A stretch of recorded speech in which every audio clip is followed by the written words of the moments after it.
Welcome back to STL Sports Central. Randy Karraker with you. And on the anniversary, the 40-year anniversary of the 1985 World Series, we get an opportunity to talk to one of our favorites, former Cardinal reliever, including on that 85 team, world champion with the Dodgers, and Cardinal broadcaster Rick Horton. And Rick, first of all, thank you so much for taking some time to reminisce about that season. As you know, that was my favorite year. You had a lot of fun years in baseball. Where does 1985 stack up for you? Well, it was my first fun World Series, great experience here. So I had a lot of cool moments in baseball. I've been around a lot of things as both a player and a broadcaster, but your first deal is a big deal. The first time you're in a World Series, standing next to your guys, and they're introducing that's just such a cool experience, Randy. And I was 25 years old, so or 20, maybe 26 by that time. But so you're it's just a kid really, and experiencing what it's like to be on the big stage and not just the U.S. but the world. I mean, it's a big deal. It's a World Series, and so I have great memories of 1985 and the connection that I had with those guys, and to be able to celebrate with them throughout the season this year was cool. I'm a long way from where I went to high school and where I went to college. I don't get a chance to go back to too many of those reunions, but fortunately, I have the 85, 87, and also the 88 Dodgers to kind of go to some baseball reunions, so it's a little easier to do that. And did you? I asked you down the stretch about a particular at bat that you had against Keith Hernandez in the last series where the Cardinals virtually clinched things. Did that the season series, and especially that last month against the Mets, where there was so much pressure, did that kind of steel you guys for the playoffs in the World Series? Yeah, I think it did. I mean, I think the Mets, we had a great rivalry with them, but I think the rivalry came from just the great competition. They were really good. We were really good, and that kind of just fueled us. But I think, when you're going toe to toe with somebody for an entire season, I think that does help you kind of deal with the rest. And of course, the fact that we're dealing with New York and playing in New York, I mean, you're talking about a high level of intensity of all of those games. Danny Cox hitting a guy with the bases loaded, and all the reaction to that in New York City. I mean, that's a big deal, and it's a high pressure deal. And some of the great moments, obviously, that happened there at Shea Stadium at the time, and just even the guys, the characters there, of course Keith, but beyond that, just Gary Carter and just their players were really good. Darryl Strawberry. So there was a lot going on during '85, and again, it all happened so fast. Interesting, as I was Randy, you sent me that video of. In fact, there's a thing online called the '85 Cardinals, a heck of a year, and I was watching it day by day what we did throughout this season. And so I was remembering things that I had forgotten, honestly. And I hadn't forgotten the time with Keith Hernandez, because if I get Keith Hernandez out, I get the save, and that clinches it for us. And I made a good pitch on him, but he ends up going 5 for 5, which I had forgotten, by hitting a little bleeder on the left side of the infield. But it was an almost for me, but it didn't really matter. It was a victory for us because Jeff Lottie came and figured it out and got it done.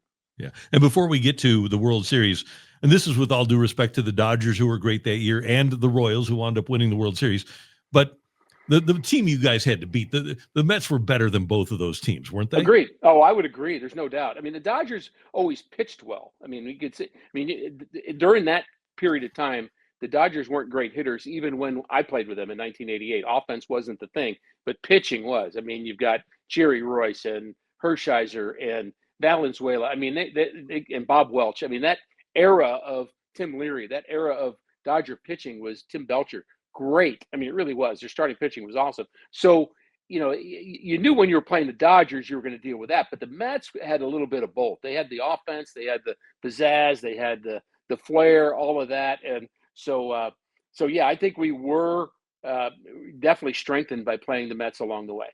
All right. So you guys play in the World Series. The first game, October 19th at Kansas City. Cardinals win 3-1. Tudor and Worrell. And by the way, Todd goes 2 1/3 to get the save. And then that wouldn't happen in 2025. It wouldn't.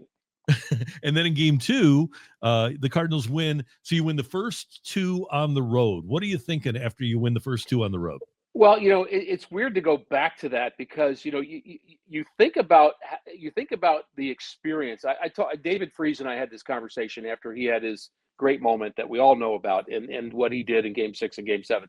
And one of the things we talked about, oddly, we were on the trip to the White House when he and I talked about this, that you don't feel it yet, you feel it later. So what you'd say, what are you guys feeling? The answer is nothing. You're playing. So what you feel, it happens later. So even feeling when you sent me this year, Randy, when you sent me the Keith Hernandez video of me pitching to him, Mhm. I would say in a way I felt that more or differently than I did when it actually happened. Because when it happens, you're competing. You're not contextualizing it, right? You're not saying, Mhm. what does this mean for baseball history? What does this mean? I mean, you're just competing. You're going after it. It's sinker down and then slider down the way. I mean, change up. I mean, that's what I'm thinking. So I would say the same thing even as a team. You're just doing what you do, and then but obviously, your question though, are you feeling confident when you're up 2-0? There's no question about that. But you're not. You're in the World Series, and it's a big deal, and you better keep playing. Yeah. One of the things I remember, and I think it was in game two, Terry Pendleton going down the third base line into foul territory and catching a ball over his shoulder, which was Yeah. a remarkable play. And it showed how great he was defensively. But at that time, it was a really huge play, too. Yeah, so Scott Rowland made that play pretty well. Nolan Mhm. Arenado could make that play. I'm not sure anybody made that play like Terry Pendleton did because he was great at just going from like the cars that go 0 to 60 fast. That's what Terry Pendleton did. He got the feet moving quickly and in the right direction and got to the ball and had great hands. And so I love Terry Pendleton. I mean, he was a neighbor of mine back in '85. We were right down the street. So Terry and Mhm. Kathy and Ann and I. This was really before we had kids. That we were buddies, and I mean, I love Terry, I love Kathy, and so we're experiencing things. Think about this, Randy. We're experiencing great Cardinal moments, but we're experiencing with our friends. I mean, with guys Yeah. that we live with and go to dinner with and hang out with. So it's just really, just such a fond memory for me. Another thing, Rick, about winning those first two on the road, and I think we were all concerned. I don't know if you guys were in the clubhouse and in the dugout, but as a fan, I was saying, okay, are the Cardinals going to be able to manufacture runs like they have because we didn't have Vince Coleman? Now, obviously, Yeah. you beat the Dodgers without Vince Coleman, but was that even because the old adage is, hey, if they aren't playing, we're only worried about the guys we do have. Was Yeah. that the attitude you guys had Uh, when Vince was out? Well, Tito Landrum played very well Yeah. during the World Series, and so it wasn't like so we had the next man up thing that we all talk about. But I would say there's no doubt that we were, and I guess maybe there was some contextualizing going on even as we're competing. As I'm thinking about that now, because Vince is not here. He's our guy. He's our igniter. He's the guy that is going to flip the switch and get it going. And so we're going to have to do something different. And so nobody wants to do something different when the World Series is on the line. And I think we were kind of forced to do that a little bit on the offensive side. And we didn't get a lot of runs in the World Series. It just didn't happen. But we didn't have our starter engaged. So that's the way it goes. All right, game three, Cardinals are up 2-0. They come home, and the Royals get a great performance from Brett Saberhagen, who wound up being the MVP. Joaquin Andujar, who had had a rough second half, knocked around a little bit. But you get your first taste of World Series action in that game in the sixth inning of game three. What was that like for you to come into a game on the world stage in your first World Series appearance? I don't even remember what happened. I feel like I may have pitched to Jim Sundberg that game. I don't even know what I did. I mean, but I did know I was in the World Series. I understood that. I mean, Mhm. one of our family moments about that is when we were lining up along the line. All my family came to see the World Series, but my sister could not. My sister was in college at Radford and couldn't come to the games, and we had a lot of family there. My aunt, Ann, my wife, had a lot of her family. We were just enjoying this together. And I just felt so bad Cindy wasn't there. So as I'm standing in line, I said hi to Cindy. That's what I remember, Randy.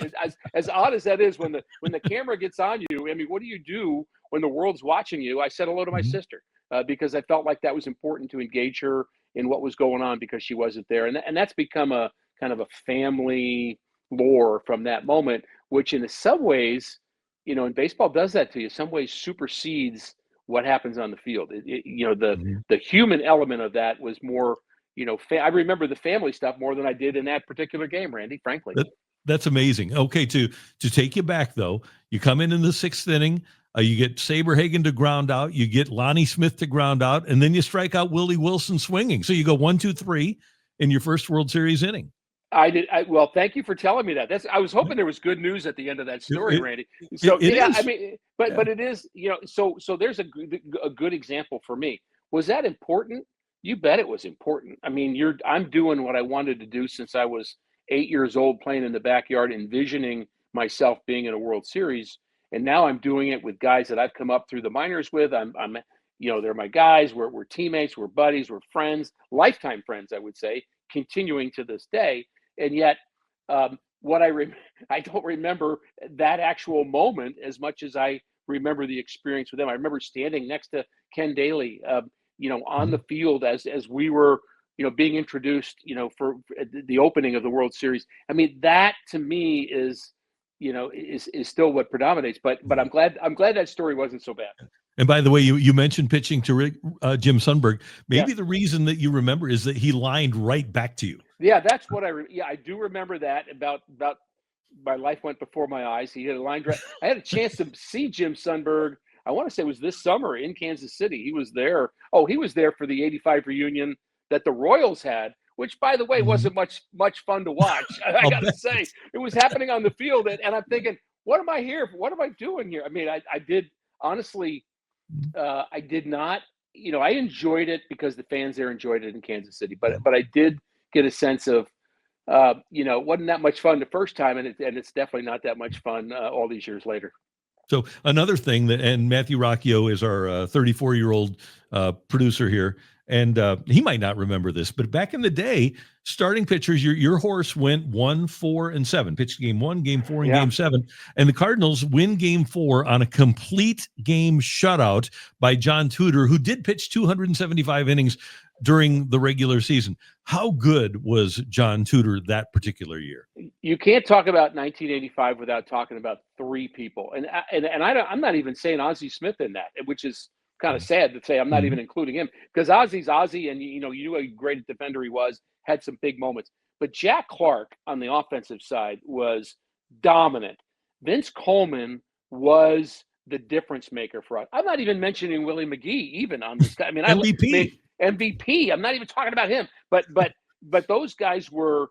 So I always say that when you win, your good players have to continue to be good, but somebody's got to come up and step up and be different. You got to have somebody have career years.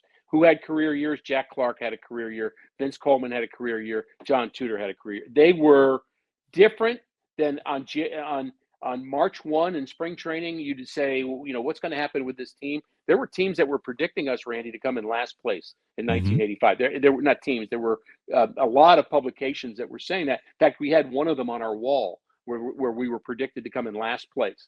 And Uh-huh. so, because we lost Bruce Sutter from the year before, and yet the only way to get it done is the guys have to develop at the same time, and everybody needs to get better. And you have to have some real difference makers that you didn't expect. And those guys were. And John Tudor was impeccably good that year. He was so much fun to watch. Didn't have a great start, but boy, did he have a great finish. And you mentioned standing on the line with Kenny Dayley. And I don't know that a lot of people appreciate how good he was. I think if you were going to pick out a guy from that 25-man roster to say the Cardinals' best player in the 85 postseason, I think it was Ken Dayley. Ken Dayley has some of the best numbers of any reliever, and maybe he does have the best numbers of any reliever in Cardinal playoff history. I'll say that again. The best numbers in Cardinal playoff history. Now, Ken didn't get to have as many games because back then, you play the NLDS and that's it. I mean, there's not like the wild cards and you don't have a chance to play in 20, 30 games to get massive numbers. But in his opportunities that he had, he was unbelievable. He was so sharp in October. Mr. October from a pitching point of view, in my mind. Whitey always says and he loves Todd Worrell, and we all love Todd. But he said, maybe I should have taken Ken out in Game 6. He used to say that quite a bit, and you'll get to that. But Ken was so good and so on his game. And what Ken was doing was throwing fastball in like lefties don't do very well. And Ken could just dot that inside corner with a fastball, and his curveball was really nasty. And he had begun his career as a starter, but found a home as a reliever. And he and I, we were kind of inseparable during that time. We would talk a lot about how to face other teams' hitters. Even, what did Strawberry do last time you faced him? How do you get this guy out, et cetera? But even though we were different pitchers, I did not have the velocity and the curveball that Ken had. I was more finesse, but we would learn from each other. We would root for each other. We would support each other, and we still do, by the way.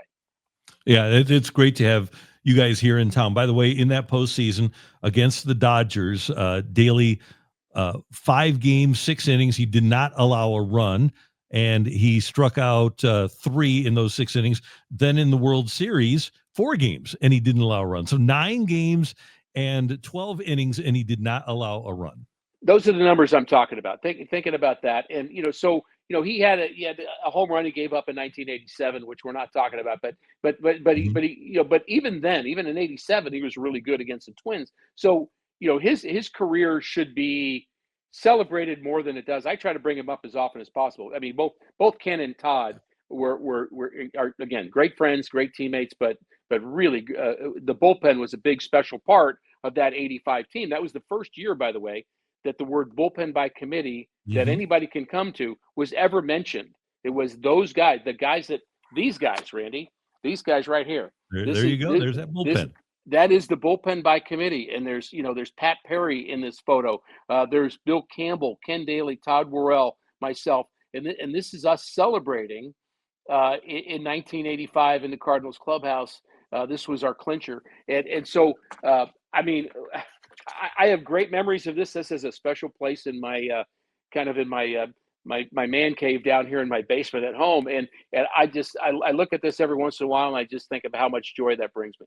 It's amazing. It's amazing. Okay, so we talked about how you felt after game 2. Okay, you aren't really thinking about it. But now you're up 3-1. You just won game 4, and game 5 is at Busch Stadium. You have a chance to get them at home. Go back to that feeling. Did you think you were going to win the World Series that night? Well, I mean, you always think that. You're planning on it. So you have, there's weird things that go on when you're in a World Series. Somebody's got to order the champagne, right? Somebody's got to order the stuff, the goggles. And we didn't have goggles back then, because you saw from that picture we were just pouring it on each other's heads.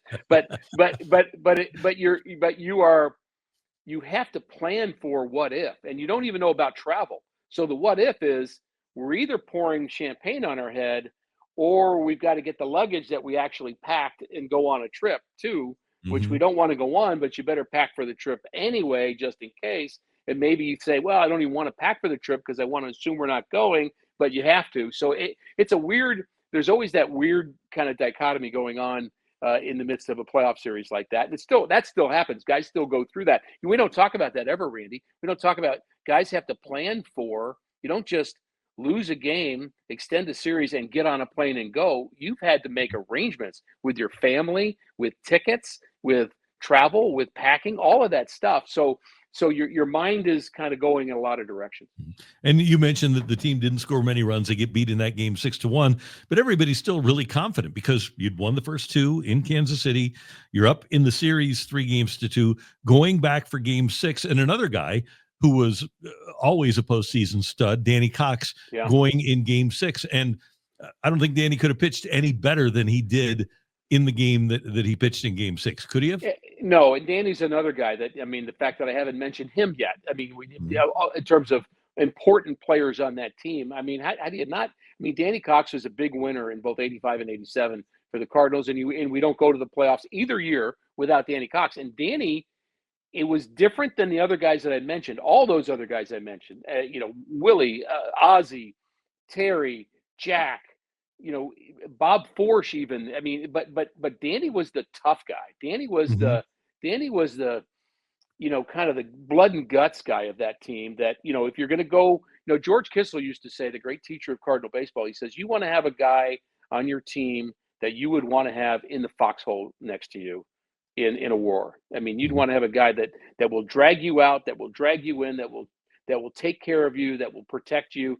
And Danny Cox was that foxhole guy for us. He absolutely was. And so, one of the things that Whitey said about that World Series, making me think about the games that were pitched against us. So yes, we weren't scoring runs. Danny pitched well, but Whitey always says, I wish I wouldn't have allowed people to come in and tell our team how great the other team's pitchers were, because we had a team meeting and they came in, they said, oh, Charlie Liebrandt's got the best changeup ever. Brett Saberhagen, you can't hit him. And he went on, and it was like, oh my goodness, Danny Jack. I mean, it's like, who are these? They're not Cy Young, for goodness sakes. I mean, we didn't even think, honestly, we didn't think we would play.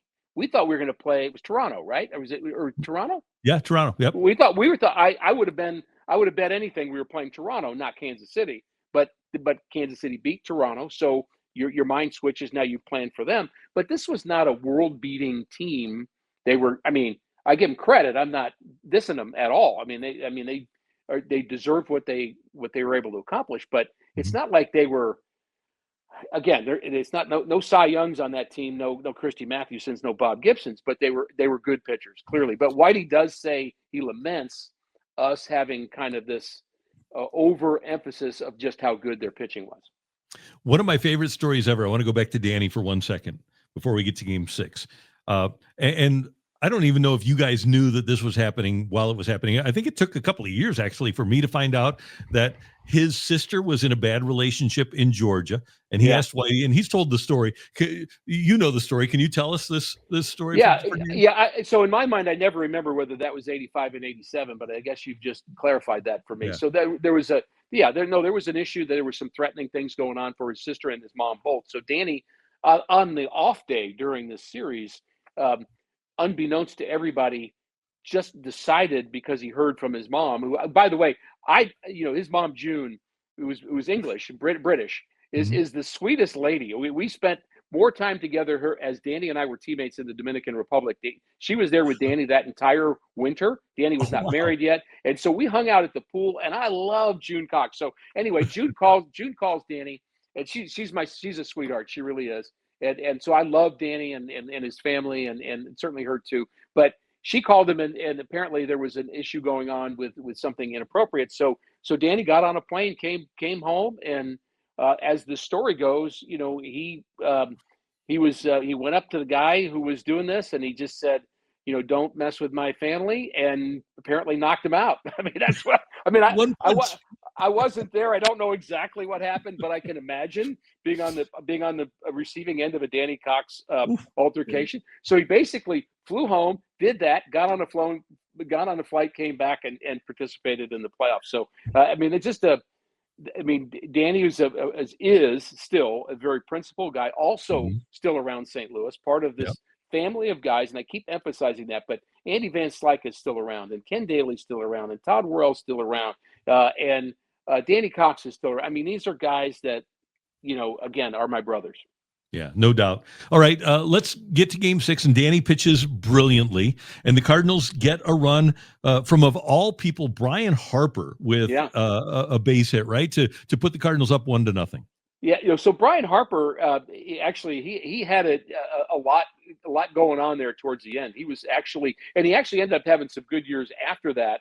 Turned into a catcher, and Whitey was kind of experimenting with him, learning how to catch. He was an outfielder. Not a great defensive player, but Bill Verdon had come to spring training, and he taught all of our outfielders to be better, including Brian Harper. And Andy Van Slyke says Bill Verdon was the guy that made him a Gold Glover, and made Willie McGee better. He made Vince Coleman a very good defender in left field his rookie year. Now, he didn't always repeat that down the road, but he was outstanding in 1985. And all of those guys, credit Bill Verdon working at 6 o'clock in the morning in spring training with them. I mean, working their tail off. And Brian Harper was part of that group. And Brian, a good teammate, good friend as well. I think I want to say he would have been, had they walked Jack Clark in the playoffs against the Dodgers, Brian Harper was on deck. Or no, it was actually Van Slyke was on deck. Yep. And then the thought was maybe Brian Harper would have pinch hit for him had they not pitched to Jack Clark. I mean, all that would have been possible depending upon what pitcher was in the game. But Brian actually had some good moments for us down the stretch. Yeah, and obviously the biggest one in the eighth inning, top of the eighth, scoreless game with one out, base hit by Pendleton. Cedeno takes a walk, and then Porter strikes out. So there's two out. There's runners at first and second, and against Charlie Lebrand, you mentioned how tough he was. Harper gets the base hit to put the Cardinals up 1-0. Then Dayley comes on, strikeout, a walk, a strikeout, and a fly ball. So we are headed to the ninth inning. It's a 1-0 game in favor of the Cardinals. Cardinals go down against Quisenberry.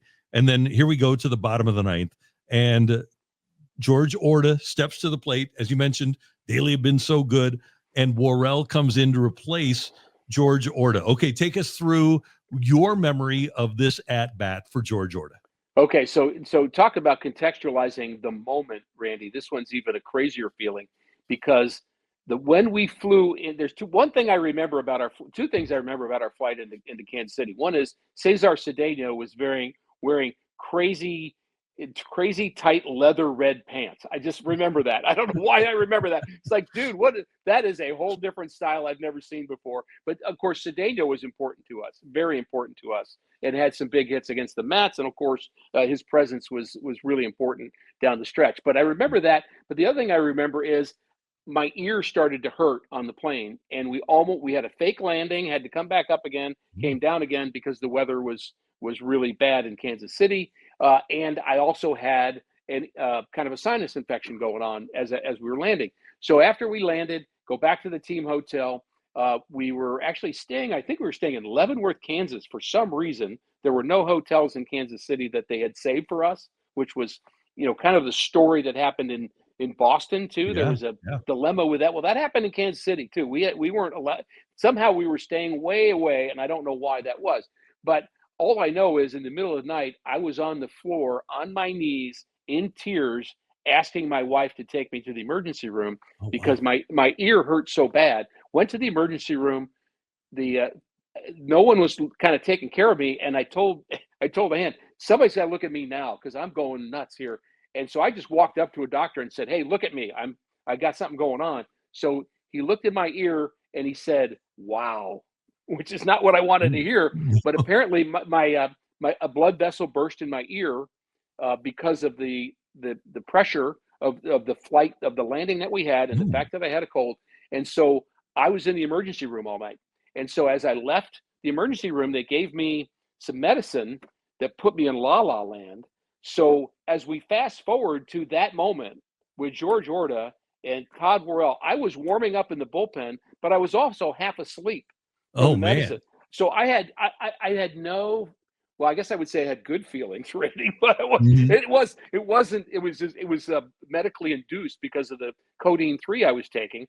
And so I had gotten up, and while Todd was in the game in that inning, I had sat down after Todd went in.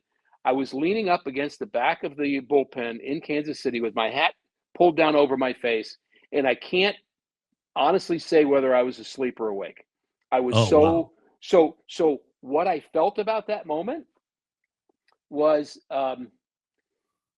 it's awkward to talk about because I didn't. I mean, I didn't feel it until game's over.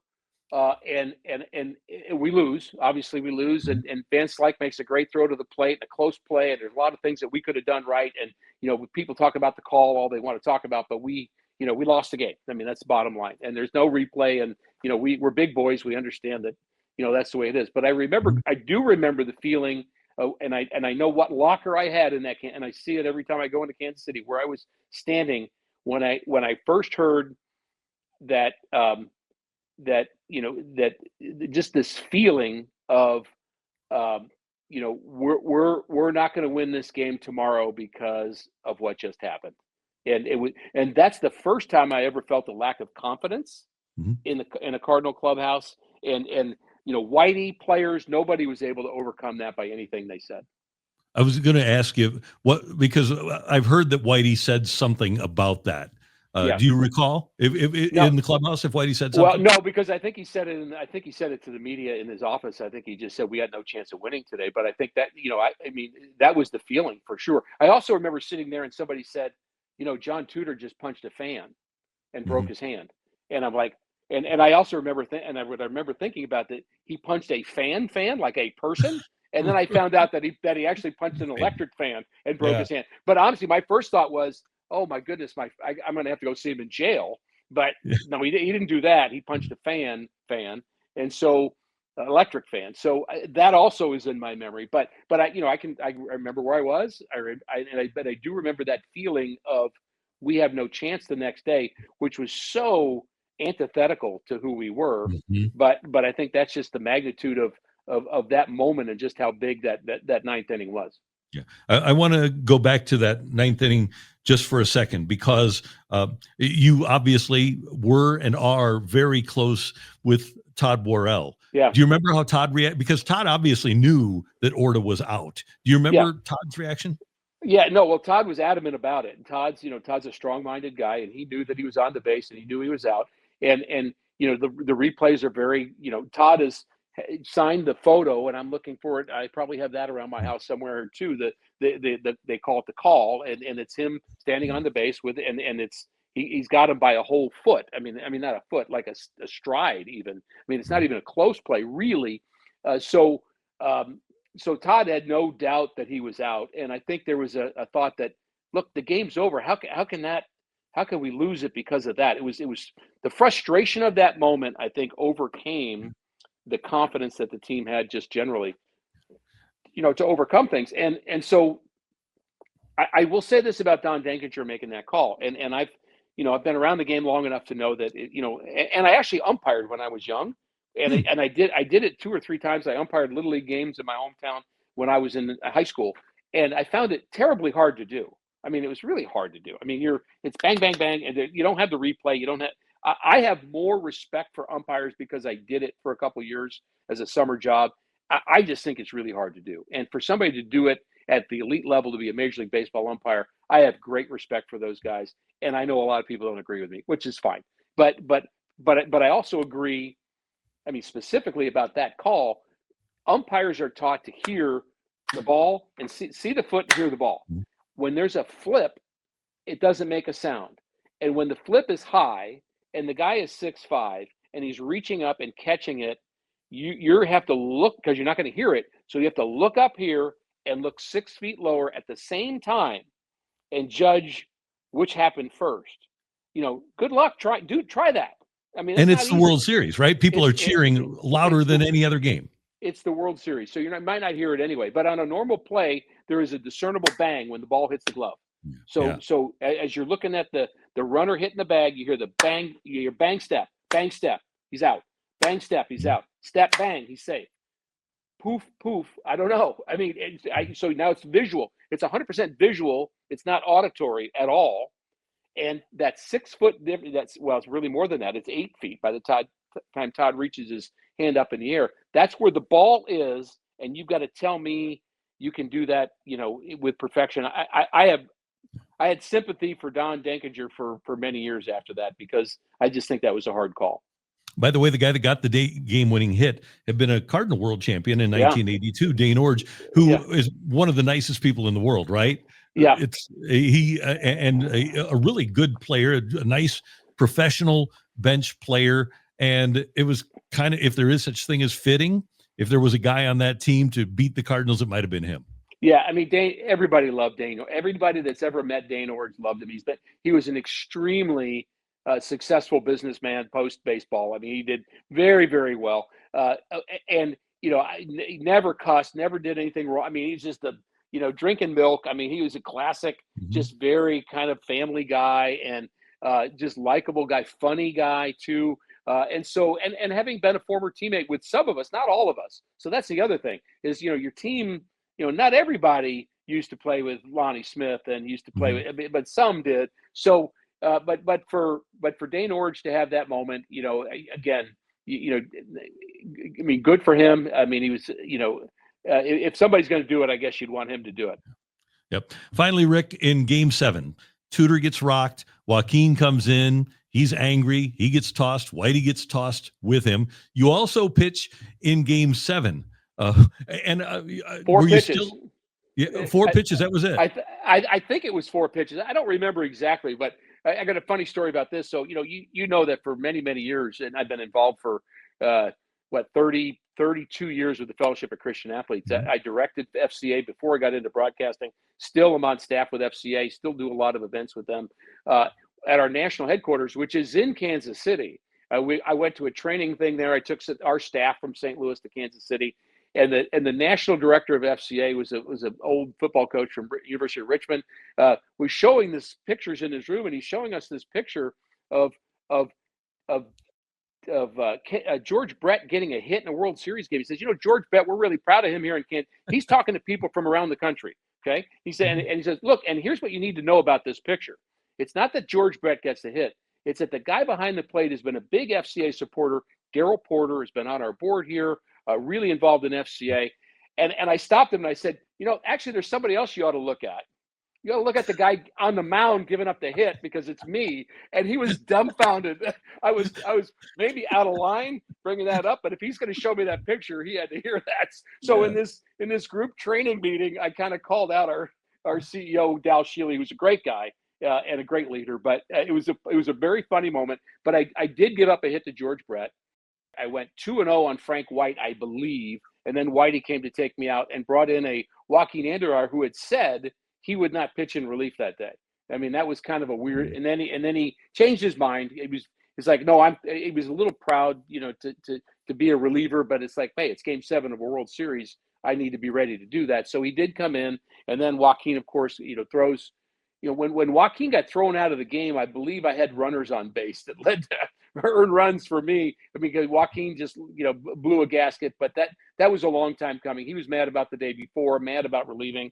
But, again, we're not there in the playoffs if it isn't for Joaquin, too. So you could throw a whole bunch of people in that boat of people that and by the way, haven't mentioned Tommy Herr and the year that he had in 1985. This was a very complete team of a ton of players, and even little mentions of Ozzie Smith with all that he did in the playoffs of the World Series. I mean, Ozzie was just a spectacular player. Our defense was awesome, and there was a lot of good things going on there, and unfortunately, we just weren't good enough in Game 7. Yeah, and really, as I mentioned at the outset, this was my favorite Cardinal season, even though they didn't win the World Series. And fortunately, you were able to go to LA and win a ring, and John Tudor was with you. He got a ring, and Danny wound up winning a ring. But there are some guys like Ken Dayley, like Jack Clark, that never got that ring. Vince Coleman, that never got the ring. I guess if there is one regret that I have as a fan is that those guys didn't get it. And fortunately, Whitey got into the Hall of Fame, because there were a lot of people that thought that Whitey wouldn't get into the Hall of Fame because of that call, and fortunately he did. So we've talked a few times about Todd Worrell, who's a dear friend of mine in so many ways. Been to his kids' weddings, and we've been tight for a long time. And just like Ken Dayley and Andy Vince, like that's my group of guys, and we've been in Bible study together. Our families have done holidays together. I mean, we're not just talking about friends. We're talking about St. Louis family. That's what they are. They're St. Louis family. And I asked Todd at an event when he was going into I believe it was the St. Louis Hall of Fame. He went to the St. Louis, Hall of Fame, and I was interviewing him on stage. That was part of one of the nights that we had there. And the question was posed to him, going back to thinking about back on 1985, all these years of kind of dealing with the aftermath of that moment, the call. Everybody's talked about it. You've talked about it a lot. Not winning a World Series. Have you been able to kind of settle that in your mind and come to grips with that? And is it you kind of feel more at peace with that than you did then? And he said, no, it bothers me. It bothers me more now than it ever has. And what's interesting is when I had the 85 reunion this year with some guys I hadn't seen. I saw Ivan De Jesus, who was on that team, who Ivan is probably Pulpo is what we called him, which is Spanish for octopus. I don't know why that's his nickname, but Pulpo looks 10 years younger than he did in 1985. I mean, it's so fun to see him. Art Howe was there. Art Howe was on the team at the beginning of the year. This was talking about a guy who's a big league manager.